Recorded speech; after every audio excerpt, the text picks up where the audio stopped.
Most people don't have a plan. They just show up at the airport and hope for the best. I used to do that too, until one time I was at the airport running through the terminal carrying my shoes 4 minutes from missing a flight. And I thought to myself, never again. So I built a 7-rule system that saves me time and gets me from the curb to the gate calm every single time. And the last rule doesn't have anything to do with TSA. Hi, I'm Karen, and this is Karen Roams, where I help you spend less, stress less, and experience more. I've been traveling for well over 30 years now, and I tend to take around a dozen flights a year, so this theory has been tested more than once. All right, the first thing I do is get Expedited screening, and then actually link that to your airline loyalty program. You can just get TSA PreCheck on your own. That's a good starting point. But I tend to travel back and forth by land over the border to Mexico. So I ended up getting the SENTRI pass, which makes my line coming back in from Mexico a lot shorter, since I tend to cross our southern border a couple times a year. The NEXUS pass works just as well if you tend to cross the northern border. Both get you back into the US faster than the regular line, and both come with TSA PreCheck automatically. Those run about $120 every 5 years, whereas the TSA Pre, I believe, is $80 every 5 years. And here's a fun one. SENTRI actually stands for Secure Electronic Network for Travelers Rapid Inspection, which is a lot of words for the government just gave you a really nice punch card. Yes, there's an interview, they fingerprint you. It's a little awkward. You do it once and you're set for several years. And next time I fly, I'm going to do the facial recognition so I don't even have to pull out my passport.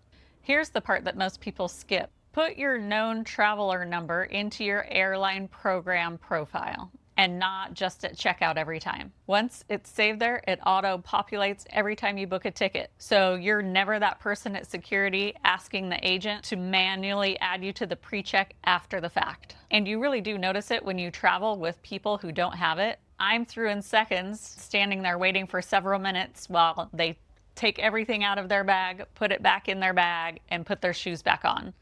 With TSA, you don't have to do any of that. Really, there's no skill involved in this, just knowing how to fill out paperwork and being patient with the process. The trade-off is that you usually have to wait several weeks to get your appointment. My worth it score for this is a 9.5 out of 10.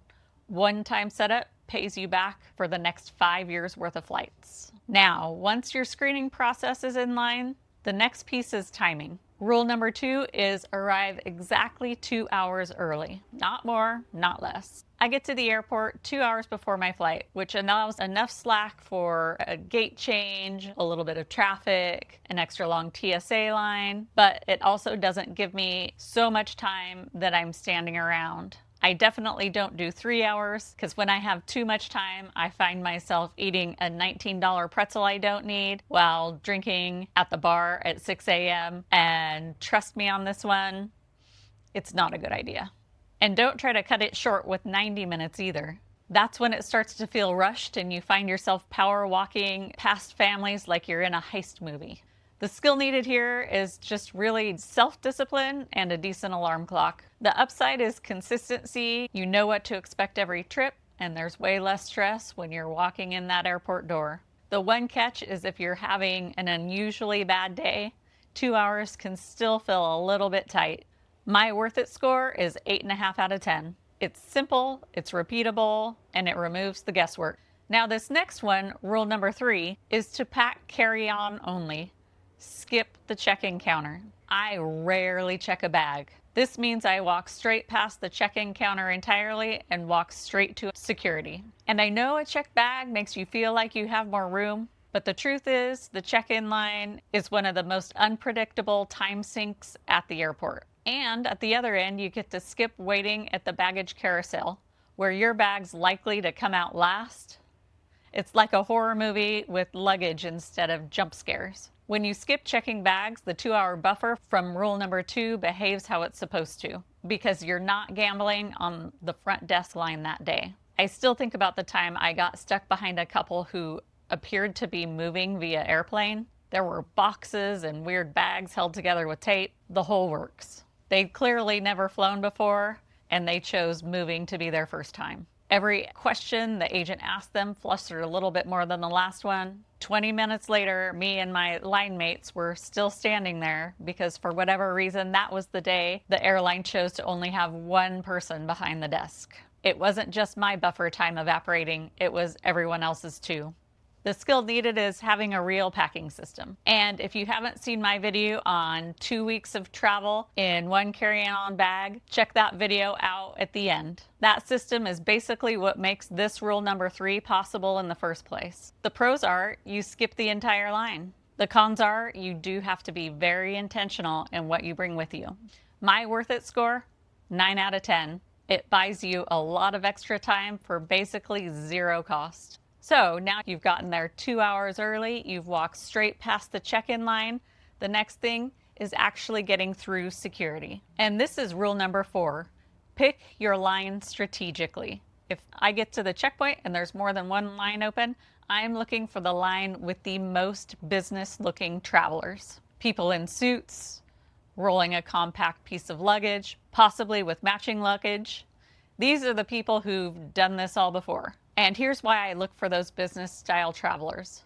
They're the ones who tend to have their computer out before they're even at the conveyor belt. The reason I look for them is because they're the ones who know what they're doing. They know the drill, they move fast, and they're not trying to figure out the process for the first time in front of everyone. Honestly, there were a few times when I was traveling with my kids, I would choose that fast line and I would put them in a different line and pretend like I didn't know them. Man, kids can be so embarrassing. But there's really not much skill here beyond taking a few extra seconds to just analyze each line. The pro is you can save several minutes by choosing the right line. The con is that sometimes all the lines can look the same and it may not really make that much difference anyway. My worth it score is 7 out of 10. It's a small edge, but it's free and takes next to zero extra effort. Hey, quick break here. If you want more tips like this before you book anything, I've put together a free guide called How to Stop Ruining Your Own Vacation. It's full of the habits I've developed over the years that save me time, save me stress, and help me experience more. The link will be in the description below, or you can find it at KarenRoams.com after you're done watching this video. All right, rule number 5, the empty water bottle trick. This one's simple, but it matters. I bring an empty Hydro Flask water bottle through TSA, then I fill it once I'm through security. This one helps you save time by making sure you don't have to drink all the water that you have or toss your water bottle before you get to TSA. Another thing a lot of people don't know you can do is you can actually freeze your plastic water bottle. And since the water is frozen and a solid, TSA will let you bring it through the line. Just know that it can't be melting or slushy. It has to be completely frozen, or they can treat it as water and make you toss it. Whether you bring a frozen plastic water bottle or your own empty Hydro Flask, this one will save you the $5 it costs to buy a water bottle past security. It reminds me of the time we were traveling through China and I asked my 12-year-old son, "Hey, do you have any water in your bag?" And he's like, "Nope, nope." Well, 2 minutes later, we're at the security line and the Chinese TSA lady pulls out an entirely full bottle of Gatorade from his bag. She was yelling at him in Chinese, and he just got super embarrassed. I was just standing there with a smirk. He looked at me like I had betrayed him, and I was like, "Come on, dude. You know it's liquids, not just water." Anyway, there's no real skill needed here besides knowing that Gatorade counts as a liquid. You just have to remember to do it before you leave the house. The pro is it's free hydration and one less thing confiscated. The con is you just actually have to remember to do it. My worth it score, 8 out of 10. It's a small effort, but it pays off every single trip. Speaking of the checkpoint, let's talk about what's happening in your bag when you get to the X-ray conveyor belt. And this is rule number 6 for me. Everything that the TSA will want you to take out of your bag is in the same pocket in your luggage. So my computer, my liquids, any other electronics are all in the same place. So I just take them all out of one pocket and then I put them all back in the same pocket. Saves me a ton of time. And if you've ever had to sit there and watch someone dig through their entire bag at the front of the security line, item by item, like they're performing a magic trick that nobody asked for, while everyone behind them in line reconsiders their life choices. You know exactly why this rule exists, because it's always right there. I can grab it in seconds going in and put it away just as fast. And another thing, don't wait for them to ask for your powdered supplements. Just take them out of your bag. They're going to want to see them and swab them anyway, so you might as well be ready for it. The skill needed here is really just habit building. Pick a pocket and never deviate from it. The pro is it's a faster, less stressful security experience. The con is it actually takes a trip or two to build the habit. Worth it score, 9 out of 10. Once you've established this habit, it basically becomes a time saver forever. And the last rule, the one I mentioned earlier that had nothing to do with the TSA line, is rule number 7. Order your food online before you get through TSA. Sometimes while I'm still standing in the TSA line, I'll pull out my phone and order food from a spot near my gate. By the time I clear security and walk over, it's ready to just walk up and grab instead of standing in yet again another line behind someone who's trying to decide between a $14 salad and a $14 sandwich. The Starbucks at my home airport is tragic. I've literally waited 20 minutes in line to order my coffee and then another 20 minutes waiting for the coffee to be made. I don't always have this kind of time. So I figured out if I order it online ahead of time, it usually will be done by the time I walk up there. But with that being said, sometimes that Starbucks gets so backed up in the morning that they stop online ordering because it's still going to take too long. So now I keep a couple of apps ready to go just in case Starbucks is overbooked. Do not get between me and my coffee at 6 a.m. I've even gone so far as to order food from my favorite restaurant the night before, the pickup time just 15 minutes after they open, especially if I know I have a super early flight. The skills needed are just making sure you have all the apps downloaded and ready to go. The pros are the food's ready when you are and you get to skip the lines entirely. The cons are not every restaurant in the terminal actually supports this yet. My worth it score is 7.5 out of 10. It's high value when it is available, but it's not universally there yet. So that's the system.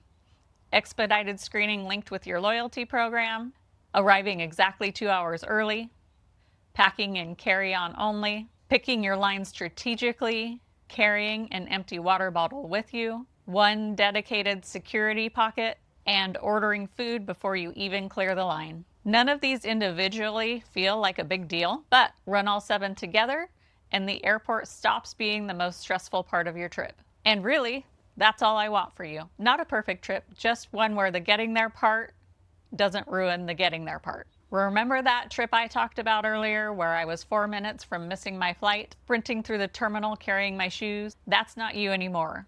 You're the one calmly walking through the airport with 20 minutes to spare because you've got a system instead of just hoping for the best. If you found this video helpful, hit like and subscribe. It really helps more people find the channel, and I've got more videos like this coming for you. I'm even launching a newsletter soon with more of these tips. So if you want in, head to KarenRomes.com to sign up. And if you also want to see how I pack that carry-on bag so that rule number 3 works, I made a video on that you can check out if you click here. That's all for today. Thanks for watching, Romies. And don't forget, go get lost on purpose.